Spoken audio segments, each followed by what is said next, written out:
Good morning everyone. आज हम करने वाले हैं 12 जनवरी 2024 के द इंडियन एक्सप्रेस न्यूज़पेपर का एनालिसिस। और जो भी आर्टिकल यहाँ पर यूपीएससी के पॉइंट ऑफ व्यू से इम्पोर्टेंट लगता है, जो सिलेबस के साथ मैच होता है, वो उसको हम डिटेल में यहाँ पर देखेंगे। सबसे पहले किसी को भी अगर पीडीएफ चाहिए हो, ये जो हम करने वाले हैं न्यूज़पेपर का analysis in the form of mind map, जो भी मैं यहाँ पर लिख रही हूँ, आर्टिकल जो इसमें दिख रहे हैं, तो आप मेरे चैनल पर जाके जो कमेंट बॉक्स है उसको खोल कर देख लीजिए। और इसी वीडियो के कमेंट बॉक्स में जो पहली कमेंट होगी वो यहाँ पर लिंक होगा टेलीग्राम चैनल का, तो उसको ज्वाइन कर लीजिए, आपको पीडीएफ डेली का मिल जाएगा। चलिए अब हम देखते हैं कि क्या पहला केस है, क्या पहला आर्टिकल है। तो एक केस किया गया है साउथ अफ्रीका के द्वारा आईसीजी में, यानी कि इंटरनेशनल कोर्ट ऑफ जो जस्टिस है उसके अंदर, जो कि कह रहा है कि जीनोसाइड केस है इजराइल के खिलाफ। देखिए सबसे पहले हमें पता होना चाहिए जीनोसाइड क्या होता है। जीनोसाइड का मतलब होता है एक साथ बहुत ही ज़्यादा नंबर में जो लोग हैं उनको मार देना, एक साथ मार देना बिना किसी गुनाह के, तो ये होता है जीनोसाइड। अब ये जो कोर्ट में केस किया गया है, ये किया गया है साउथ अफ्रीका के द्वारा, और ये जो साउथ अफ्रीका बोल रहा है वो बहुत ही कॉम्प्रीहेंसिव यहाँ पर आर्ग्यूमेंट दे रहा है कि सीरियस क्लेम्स क्यों हम लगा रहे हैं इजराइल के खिलाफ में, जो गाजा में किया गया है उसके प्रति यहाँ पर एक सीरियस क्लेम्स किए गए हैं। फिर हम देखते हैं कि बेसिस क्या है। सबसे पहले ये पता चलना चाहिए कि केस हो रहा है, लेकिन केस का बेसिस क्या है। So basis of the case is that South Africa ने जो केस लगाया है इजराइल के खिलाफ में, वो लगाया है यूएन 1984 जीनोसाइड कन्वेंशन के तहत। तो जीनोसाइड का जो कन्वेंशन है और यूनाइटेड नेशंस का जो 1948 के अंदर जो कन्वेंशन आया है उसके तहत इसको लगाया गया है। इसमें जो इजराइल के एक्शंस है गाजा के खिलाफ में, उसको इजराइल का वायलेशन माना गया है। किस चीज़ का वायलेट कर रहा है इजराइल? आर्टिकल 2 का। अब ये आर्टिकल 2 कहाँ है? जो कन्वेंशन हम बात कर रहे हैं यूएन्स का 1948 आर्टिकल 2 ऑफ दैट, ये बात कर रहा है कि इसने वायलेट किया है जो जीनोसाइड के प्रोविजंस यहाँ पर होते हैं। तो इसी बुनियाद पर, इसी कंटेक्स्ट में यहाँ पर आईसीजे के पास में ये की टास्क हो जाता है कि उनका जो जुरिस्डिक्शन है इस मैटर के ऊपर, क्या वो इसको उठा सकते हैं, कितना उठा सकते हैं, क्या सजाएं वो दे सकते हैं, क्या उनका निर्णय होगा, कितनी उनकी पावर है। तो जुरिस्डिक्शन जो होगा इस मैटर पे, वो इस एक्शन के टर्म्स में आता है, कन्वेंशन में आता है या नहीं आता है। सबसे पहले तो इस बात पे बात होगी। फिर देखते हैं कि साउथ अफ्रीका की तरफ से केस किया गया है। देखिए साउथ अफ्रीका की एक लीगल टीम है जिसको जॉन डुगर्ड द्वारा यहाँ पर लेड कर रहे हैं, और उन्होंने एक मल्टी फेसेट केस बनाया है इजराइल के खिलाफ में। मल्टी फेस मतलब कि अलग अलग फेस हैं उस केस के, यहाँ पर 2-4, एक ही कोई कारण नहीं है बल्कि बहुत सारे रीजंस हैं इसमें। और उन्होंने आर्ग्यूमेंट को यहाँ पर रखा है कि कैसे इजराइल का जो रिस्पॉन्स रहा है। अक्टूबर 7, 2023 में यहाँ पर एक अटैक किया गया था।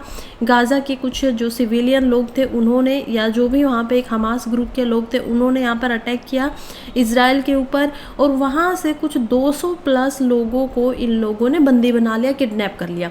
अब इसके अटैक में, इसके रिस्पॉन्स में इजराइल ने अटैक किया गाजा के ऊपर, और उस अटैक में अब तक 26 से 27 हज़ार लोगों की डेथ हो चुकी है, और 2 मिलियन से ज़्यादा, यानी कि 20 लाख से ज़्यादा ऐसे लोग हैं जो डिस्प्लेस्ड हो चुके हैं, अपने घरों से निकल चुके हैं, उनके पास रहने को नहीं पता है कि वो कहाँ रह रहे हैं, ये सारी चीज़ें। तो ये कहीं ना कहीं ये जो वायलेशन किए गए हैं ना, जो जीनोसाइड कन्वेंशन को यहाँ पर मैं बार बार बता रही हूँ, यूनाइटेड नेशंस का 1948 का ये है, तो इसके जो कन्वेंशन थे उनका यहाँ पर आर्टिकल 2 का वायलेशन किया गया है, और इसी के ऊपर जो कोर्ट है उसको इंटरिम जजमेंट सुनानी पड़ेगी साउथ अफ्रीका की रिक्वेस्ट पे। फिर हम देखते हैं जीनोसाइड के एलिगेशन लगाए क्यों हैं। देखिए जो लीगल टीम में यहाँ पर अदीला हासिम, ये साउथ अफ्रीका की लीगल टीम, हम एडवोकेट्स यहाँ पर बोल सकते हैं, इन्होंने ये बोला है कि जीनोसाइड लगाए गए हैं या किया गया है इजराइल के द्वारा। वो इस बात को बोलती हैं कि कैसे एक सिस्टमेटिक पैटर्न दिखाया गया है, कैसे कि सिस्टम से सोचा समझा एक पैटर्न है इजराइल की तरफ से जो जीनोसाइड को माना जा सकता है, कि कैसे लोगों को यहाँ पर इतनी बड़ी संख्या में मारा गया है और ऐसा करने की ज़रूरत थी नहीं। तो इसी वजह से जो एलिगेशन है मास किलिंग की, यानी कि एक साथ बहुत सारे लोगों को यहाँ पर मार दिया गया, ये एलिगेशन यहाँ पर दिखाई गई है, कैसे ये मेंटली हार्म कर रहा है जो पैलेस्टाइन के पीपल हैं उनको, और उनके जो जीनोसाइड रोट्रिक होता है इजरायली लीडर्स के द्वारा, टॉप लीडर्स के द्वारा, उसके ऊपर भी ये बोला गया है। फिर हम देखेंगे कि जुरिस्डिक्शन और स्टेट की ऑब्लिगेशन क्या क्या है। तो यहीं पर जो जॉन दुगार्ड है, अगेन एक लॉयर यहाँ पर है लीगल टीम के जो कि लीड कर रहे हैं, वो बोल रहे हैं कि कुछ ऑब्लिगेशन होती हैं जिनोसाइड कन्वेंशन के अंदर, जो कि जिनको बोला जाता है यहाँ पे अर्गा ओमांस। तो ये जो अर्गा ओमांस शब्द आप देख रहे हैं, इसका मतलब है कि ऐसी एलिगेशन कि हर जो इंटरनेशनल होगी, हर जो स्टेट होगी, वहाँ पर हर कम्युनिटी के अंदर इनको मानना पड़ेगा। आप ऐसे ही किसी को जिनोसाइड नहीं कर सकते, ऐसे ही जाके किसी लोगों को, कम्युनिटी को नहीं मार सकते हो, तो सबको मानना पड़ेगा। और इसी के कारण में यहाँ पर ICJ यानी कि इंटरनेशनल कोर्ट ऑफ जस्टिस में ये केस गया है। चलिए नेक्स्ट आर्टिकल की तरफ हम बढ़ते हैं, जो कि यहाँ पर दिया गया एक्सप्लेन पेज से, जो कि बात कर रहा है across the sea in 20 minutes. देखिए क्या बात हो रही है कि ये जो एक तरीके से हमारा एक शिप बनाया गया, एक इनोग्रेशन हुआ है यहाँ पर एक मुंबई ट्रांस हार्बर लिंक का। क्या हुआ है? मुंबई ट्रांस हार्बर लिंक, यानी कि एक जो ब्रिज बना है, ये क्या है? ये एक ब्रिज है। कहाँ कहाँ से है ये? मुंबई से लेके यहाँ पर आप देख पाएंगे कि वोरौली से लेके हुए सेवरी में जाता है, उसके बाद में यहाँ से जाते हुए शिवानगर इंटरचेंज और चरली तक। तो काफ़ी बड़ा ये है। यहाँ से अभी प्लान हो रहा है 4.5 किलोमीटर का और करेंगे, और इस पर आपको 20 मिनट लगेंगे इसको क्रॉस करते टाइम में। तो 22 किलोमीटर का ये टोटल होने वाला है, जो कि अटल सेतु नाव्या सेवा सी लिंक के नाम से जाना जाएगा। ये जो आपका ब्रिज होगा, ये अभी 6 डिकेड्स के अंदर सबसे पहले ये कॉन्सेप्चुलाइज्ड किया गया है कि ऐसे ट्रैवल का जो टाइम है सेवरी से लेके चर्ल्स का, वो सिर्फ 20 मिनट के अंदर अंदर कवर हो सकता है। तो 60 साल लग गए हैं इस बात को समझने में, लेकिन अब इस पर काम किया जा रहा है। तो चलिए अब क्या क्या और इसमें बातें वो हम समझ सकते हैं कि जो new Mumbai the Mumbai trans harbour link है MTHL, ये एक ट्विन कैरिज वे 6 लेन का ब्रिज होने वाला है। देखिए एक तो ट्विन कैरिज ले यानी कि इधर भी जाएगा वापस भी आएगा, ठीक है, तो एक साथ चलेगा। जैसे कि आपने मेट्रो वगैरह को देखा होगा, यहाँ पर ये मेट्रोज है, एक मेट्रो इस तरफ जा रही है, दूसरी मेट्रो उस तरफ जा रही है। तो इस तरीके से ब्रिज पर काम होने वाला है। दूसरी बात है कि 6 लेन का ब्रिज होने वाला है, 6 लेन यहाँ पर होंगी, राइट। तो 6 लेन्स यहाँ पर काम करेंगे। 6 लेन का ब्रिज होगा जो कि थाने क्रीक में से लेके जो कि अरेबियन सी में है उसको लिंक करेगा सवारी से, जो कि सिटी ऑफ मुंबई के छारली रायगढ़ डिस्ट्रिक्ट में पड़ती है मेन लैंड पे। टोटल जो ये 16.5 किलोमीटर का जो लिंक है वो यहाँ पर लैंड पर है, और उसकी लेंथ जो हम एंड की लेंथ देखेंगे वो प्लस में 5.5 किलोमीटर और ज़्यादा हो जाती है, जो कि जो कनेक्टिविटी है मुंबई मेट्रोपॉलियन से लेकर रीजन इकोनॉमिक डेवलपमेंट वगैरह तक, इन सभी चीज़ों में ये कनेक्टिविटी यहाँ पर देखी जाएगी कि ये कैसे इसको बढ़ाएगा, यहाँ पर कितना इम्पोर्टेंट ये ब्रिज यहाँ पर बनने वाला है। फिर देखते हैं कि इसका डेवलपमेंट अभी तक हुआ क्या है। जो ये मुंबई ट्रांस हार्बर लिंक है, ये 1963 से लेकर 2024 तक में कैसे इसको बना है। देखिए ब्रिज जो था ना, सबसे पहले प्रपोज किया गया था 1963 के अंदर। कौन थे? अमेरिका के कंस्ट्रक्शन कॉन्स्टिट्यूएंसी थी यहाँ पर, जिसमें विल्बर स्मिथ एसोसिएट, ये वो कॉन्स्टिट्यूएंसी थी, और इनका बोलना था कि ये जो प्रोजेक्ट है इस तरीके से बना देना चाहिए यहाँ पर। लेकिन अब जाकर इसको 2024 तक जाकर इसको मटेरियलाइज नहीं किया गया था। इसलिए कह रहे हैं कि पिछले 60 साल तक इसको बोला गया कि करना है, लेकिन हुआ नहीं। अभी इनिशियल कुछ बिड्स लगे, कुछ चेंजेस किए गए हैं प्रोजेक्ट मैनेजमेंट में, और फाइनली ये जो प्रोजेक्ट है ये MMRDA को यहाँ पर दे दिया गया था कि अब वो इसको करेंगे। कौन है ये MMRDA? इनका एक अग्रीमेंट हुआ है जापान के साथ। जापान की इंटरनेशनल कोऑपरेशन एजेंसी यहाँ पर है जिका, जो कि मेट्रो, जो दिल्ली मेट्रो है उसके अंदर भी इन्होंने कॉर्पोरेट किया था, और उन्होंने इसको बनवाया था। जो कि कह रहे हैं कि हम 80% तक का जो फंड होगा यहाँ पर, जो कॉस्ट आएगी प्रोजेक्ट की, वो हम भरेंगे। तो ये जीका ऐसा है जो यहाँ पर 80% तक की यहाँ पर फंड को दे रहे हैं। फिर हम देखते हैं कि इफ़ेक्टिवनेस क्या है, ये हम देख चुके हैं। MTHL किस तरीके से मदद किया जाएगा। तो इफ़ेक्टिवनेस की बात करें तो MMRDA और जीका दोनों के द्वारा ये मानना है कि यहाँ पर जो MTHL होने वाला है, एक तो वो यहाँ पर जो टाइम है उसको कम कर देगा। एवरेज जो टाइम होता है अभी फिलहाल वो 60 मिनट का होता है, राइट, 1 घंटा लगता है, लेकिन उसको कम करके ये 20 मिनट से कम कर देगा, ठीक है, अंडर 20 मिनट्स ले आएगा। दूसरी बात ये है कि यहाँ पर लगभग 40,000 व्हीकल्स इस पर एक साथ चल सकते हैं। डेली लिंक ऐसा हो सकता है कि बियॉन्ड टाइम सेव करने के अलावा जो ये इंटीग्रेशन होगा नवी मुंबई से लेके मुंबई तक का, तो वो इम्प्रूव करेगा कनेक्टिविटी को साउथ मुंबई और अंडर कंस्ट्रक्शन जो नवी मुंबई का इंटरनेशनल एयरपोर्ट है उसके साथ, उसके अलावा जो मुंबई पुणे एक्सप्रेस वे होने वाला है उसके साथ, उसके अलावा मुंबई एंड गोवा हाईवे, तो ये इन सारी चीज़ों को यहाँ पर कनेक्ट करने वाला है। So it's important in this context. फिर हम देखते हैं कि कुछ कंसर्न भी है यहाँ पर, जैसे कुछ एडवांटेजेस हैं, कुछ फ़ायदे हैं, उसके अलावा कुछ कंसर्न है, जैसे कि अफोर्डेबिलिटी की अगर बात करें कि जो डेली का कम्यूनिट है मुंबई से लेके नवी मुंबई तक का, वो एक टाइम का यहाँ पर लगभग रुपये 250 आ जाता है।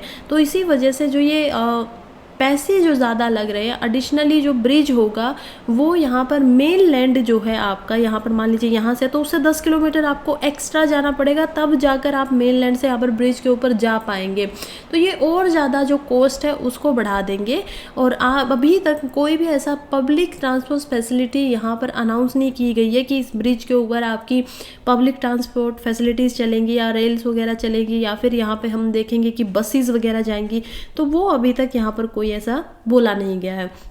और नेक्स्ट अब हम चलते हैं नेक्स्ट आर्टिकल की तरफ, जो कि है ओपन अप प्लेइंग फील्ड। देखिए टेलीकम्युनिकेशन एक एक्ट आया है यहाँ पर, उस एक्ट के ऊपर यहाँ पर बात की जा रही है। ये लिखा गया है, पूरा आर्टिकल लिखा गया है मानसी खेड़िया एंड रोहित प्रसाद के द्वारा, जो कि कहते हैं कि जो टेलीकम्युनिकेशन एक्ट है वो एक बहुत ही इंपॉर्टेंट, एक क्रूशियल पीस ऑफ लेजिस्लेशन है जो रिफॉर्म करने वाला है डिजिटल यहाँ पर कम्युनिकेशन को। ठीक है, तो टेलीकम्युनिकेशन एक्ट कब आया था? 2023 में, 2021 में भी आया था, उसके बाद उसको मॉडिफाई करके 2023 में भी लाया गया है। अब ये कम्युनिकेशन को यहाँ पर डिजिटली आपका बहुत सारा रिफॉर्म लाएगा, इंटरनेट में लाएगा, ब्रॉडकास्ट टीवी के ऊपर आप क्या क्या दिखा सकते हैं, और इसके अलावा रेडियो में आप क्या क्या बोल सकते हैं। तो इन सारी फील्ड जो है, इन सारे फील्ड के अंदर यहाँ पर चेंजेस लाए जाएंगे। वाइल जो एक्ट है उसका एम है कि वो यहाँ पर रेगुलेटरी फ्रेमवर्क को इंट्रोड्यूस करे। ठीक है, ये काम है। इसके अलावा जो कंपटीशन है यहाँ पर उसको भी प्रमोट करना है इन सारे सेक्टर्स में, ये सारी चीज़ें भी एक्ट सोच रहा है। लेकिन स्टिल यहाँ पर जो इशू है, खासकर जो फेयर कंपटीशन, टेक्नोलॉजी न्यूट्रलिटी जैसे इश्यूज हैं, उनके ऊपर यहाँ पर उसको फुली एड्रेस नहीं किया गया है।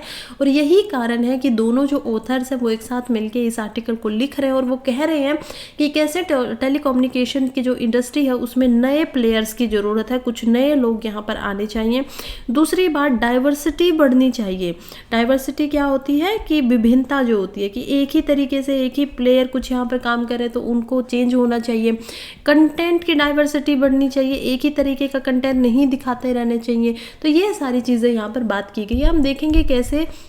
सबसे पहले हम देखेंगे कि बात क्या कर रहे हैं। सबसे पहले यहाँ पर है lack of promotion of competition का प्रॉब्लम है। देखिए कि ये जो एक्ट है ना वो इम्प्लाई करता है कि प्रमोशन जो है कंपटीशन का, कंपटीशन को यहाँ पर कम बढ़ाया जा रहा है, कि जो जिनके हाथ में ये पूरा डिजिटल इंफ्रास्ट्रक्चर है उन्हीं के हाथ में कुछ जो पर्टिकुलर है उनके हाथ में छोड़ा जा रहा है। दूसरे जो लोग हैं उनको यहाँ पर आना चाहिए। एक सिग्निफिकेंट कंसर्न है कि कंपटीशन अगर बढ़ेगा नहीं तो जो प्राइजेस हैं वो डाउन नहीं आएंगे, कम नहीं आएंगे, प्राइजेस अप ही रहेंगे। सर्विस की जो क्वालिटी है वो नहीं बढ़ पाएगी, क्योंकि आप ही अकेले हो तो ठीक है, अब आपको ज़रूरत ही नहीं है दूसरों को लाने की। तो ये बहुत सारे उसमें देख सकते हैं, व्हाट्सएप वगैरह, टेलीग्राम, फिर हम देखते हैं कि नेटफ्लिक्स, ये ऐसे इतनी ज़्यादा डाइवर्सिटी नहीं दिखाई दे रही। इसीलिए जो सेक्टर है पूरा जो एक्ट दिखा रहा है डिजिटल सेक्टर, इसमें इनोवेशन की ज़रूरत है। आपको दूसरे लोगों को आने का मौका देना चाहिए, उनको एनकरेज करना चाहिए कि आप आइए। सेकेंड हम देखेंगे कि यहाँ पर कुछ और बातें की गई है, जैसे कि यहाँ पर बातें की जा रही है नेगलेक्ट ऑफ टेक्नोलॉजी न्यूट्रलिटी के बारे में।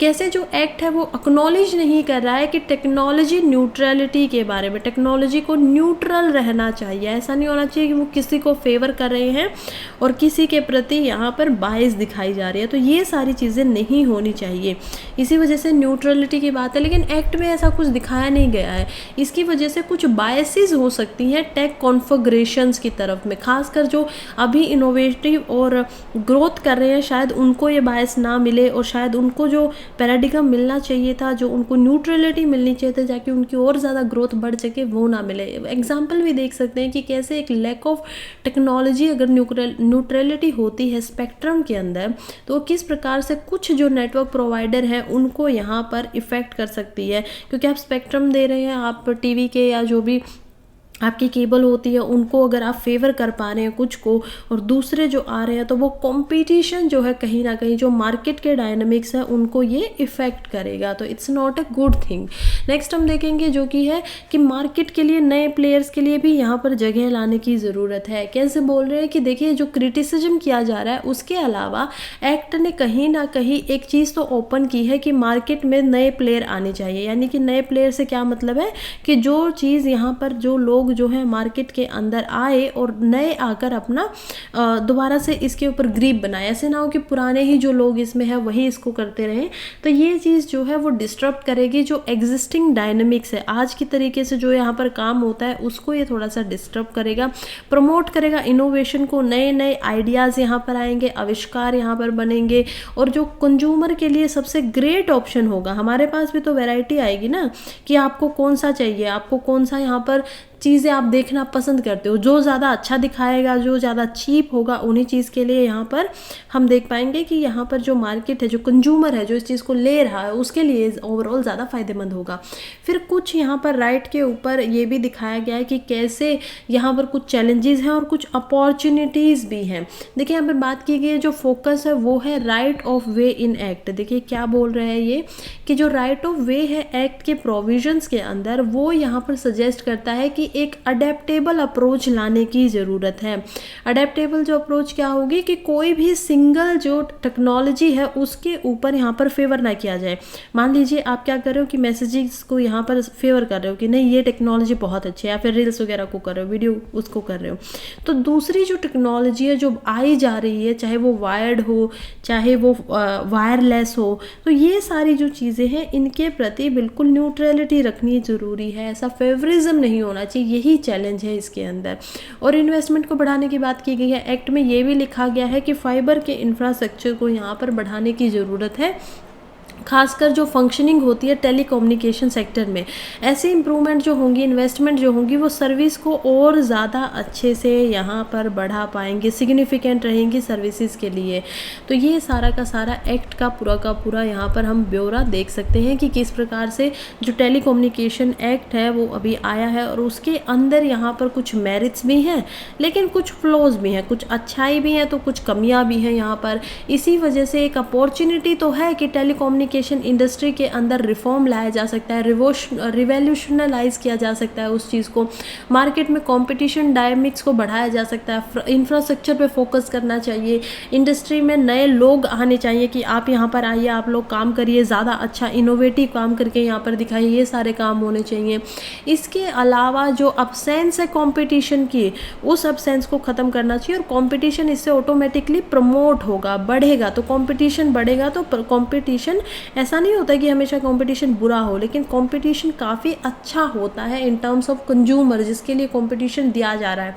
तो इसी वजह से जो ऐसे ग्रेट एम्फेसिस है इन एरियाज़ के ऊपर, ये इन पे और ज़्यादा ध्यान दे के जो एक्ट है उसको ज़्यादा बेनिफिशियल बनाया जा सकता है, ज़्यादा कॉम्पिटिटिव बनाया जा सकता है, और टेलीकम्युनिकेशन के जो इनोवेटिव सेक्टर्स है उसको भी यहाँ पर लिया जा सकता है, उसको भी इंडल्ज किया जा सकता है। तो ये था पूरा का पूरा आर्टिकल। नेक्स्ट आर्टिकल की तरफ बढ़ते हैं जो कि बात कर रहा है need legislative change for group insolvency framework, RBI Das. देखिए शक्तिकांता दास जो आज के टाइम पे हमारे आरबीआई के गवर्नर हैं, उन्होंने बोला है कि कैसे जो इंसॉल्वेंसी यानी कि आप किसी ने आपको पैसे लिए और फिर उन पैसे को दे नहीं रहे हैं बाद में, तो वो बैंकरप्सी या इंसॉल्वेंसी जो होती है उसके ऊपर रेगुलेशन बनाए गए हैं।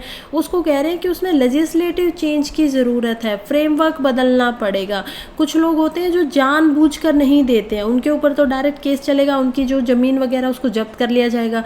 कुछ लोग ऐसे हैं जो बैंकरप्ट हो गए हैं और वो दे नहीं सकते लेकिन अपनी इज्जत को फिर भी बचाए रखना चाहते हैं, उनके लिए होते हैं इंसॉल्वेंसी एक्ट। तो इसमें कह रहे हैं कि कुछ यहाँ पर चेंजेस लाने की ज़रूरत है। क्यों बोल रहे हैं? क्योंकि जो आरबीआई के गवर्नर हैं उन्होंने एक केस को यहाँ पर स्पेसिफिकली बोला है कि कैसे एक केस में यहाँ पर जो फ्रेमवर्क है ग्रुप के लिए इंसॉल्वेंसी मैकेनिज्म, यानी कोई ग्रुप है, कोई कंपनी है और उनके यहाँ पर कोई ऐसा केस हो जाता है तो वो जाते हैं आईबी को यहाँ पर पकड़ते हैं, राइट। तो ये जो इंसॉल्वेंसी यहाँ पर ब्यूरो होता है उसमें से किसी लोग को लेंगे वो, फिर आईबीसी जो होगा यानी कि एफिशिएंसी उसकी अगर बढ़ानी है, क्या होता है IBC, insolvency and bankruptcy code, तो ये जो होगा इसके थ्रू आप केस करेंगे। फिर दोनों पार्टी आमने सामने बैठेंगी यहाँ पर, और जो बीच में होगा आईबी का यहाँ पर एक जो मीडिएटर यहाँ पर होगा वो इन दोनों को सोल्व करवाएगा। इनका जो मकसद है, मान लीजिए इसको 100 रुपये देने थे, दे नहीं पा रहा, बैंकरप्ट हो गया, तो 70 रुपये में, 50 रुपये में, कुछ ऐसे में ये लोग मीडिएशन करके इस चीज़ को ख़त्म कर लेंगे। ये होता है पूरा का पूरा आईबीसी। अब ये कह रहे हैं कि इसका अगर बेटर फंक्शनिंग करानी है ना तो एक हेल्दियर इकोनॉमिक एनवायरनमेंट बनाने की ज़रूरत है, यानी जो हेल्दी होगा एनवायरनमेंट जो होगा वो इकोनॉमिक थोड़ा सा हेल्दी होना चाहिए। फिर कहते हैं क्यों ज़रूरत है, नीड ऑफ लेजिस्लेटिव चेंज ऊपर बोला जा रहा है। तो दास कह रहे हैं कि जो ग्रुप इंसॉल्वेंसी मैकेनिज्म है वो कहीं ना कहीं डेवलप हो रहा है अंडर द कोर्ट्स, कोर्ट्स की गार्डियंस के अंडर, वो देख पा रहे हैं हम कोर्ट्स में बार बार यहाँ पर मुकदमे जा रहे हैं। तो इसी वजह से क्लियरली डिफाइंड प्रिंसिपल होना चाहिए, यानी कि आपको पता होना चाहिए कि आप पहले इंसॉल्वेंसी में कब आ सकते हो, उसके बाद आप कोर्ट के पास कब जा सकते हो। तो इसी वजह से जो पॉलिसी का सर्कल है, जो इंटेंस डिस्कशन होनी चाहिए उसकी ज़रूरत है। फिर कहते हैं कि कुछ चैलेंजेस को आइडेंटिफाइड करते हैं यहाँ पर दास जी, वो कहते हैं कि किस प्रकार से जो इम्प्लीमेंटेशन है इस प्रोसेस के अंदर, जब आप आईबी के अंदर किसी को लाते हैं, कोई काम करवाते हैं या सॉल्यूशन करवाते हैं किसी चीज़ का, तो उसमें यहाँ पर इम्प्लीमेंटेशन के टाइम पे इंटरवीनिंग हो जाता है एसेट्स का। उसके अलावा उन्होंने ग्रुप को भी यहाँ पे आइडेंटिफाई किया है कि कैसे इसमें क्रॉस बॉर्डर के भी यहाँ पर इम्पैक्ट आते हैं, और वर्केबल इंसॉल्वेंसी जो फ्रेमवर्क है उसके ऊपर यहाँ पर ज़्यादा बात की जा रही है। फिर वो कहते हैं कि पॉलिसी जो सर्कल्स है समटाइम्स के लिए अभी उसके ऊपर इश्यूज़ है, ब्रेनस्टॉर्मिंग करनी चाहिए, उसको समझना चाहिए। इसके अलावा आरबीआई ने कुछ क्लोजली स्टडी भी की है एनबीएफसीज़ की। एनबीएफसीज़ क्या है, नॉन बैंकिंग फाइनेंशियल कंपनीज़।